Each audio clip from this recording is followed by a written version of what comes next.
But first, it's been a historic day for relations between the United States and Cuba. The American flag is once again flying in Havana after Secretary of State John Kerry reopened the U.S. Embassy. CCTV's Michael Voss is live for us in Havana. Michael, there were actually two ceremonies to mark this historic moment. That's right, Rochelle. As you can see behind me, the American flag is fluttering gently in the wind in front of the embassy here for the first time in 54 years.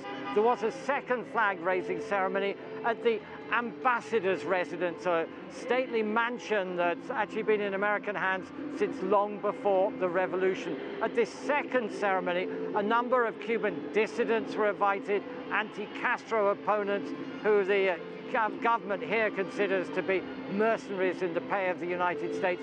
No Cuban officials were invited to this much more private affair later in the day, but the main reason that Secretary of State John Kerry flew to Havana was to inaugurate the reopening of this embassy here.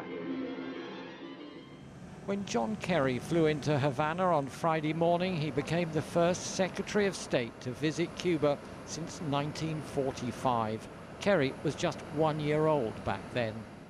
Hundreds of Cubans gathered on the streets in front of the US Embassy to see the event unfold. Others leaned over balconies to catch a glimpse of history in the making.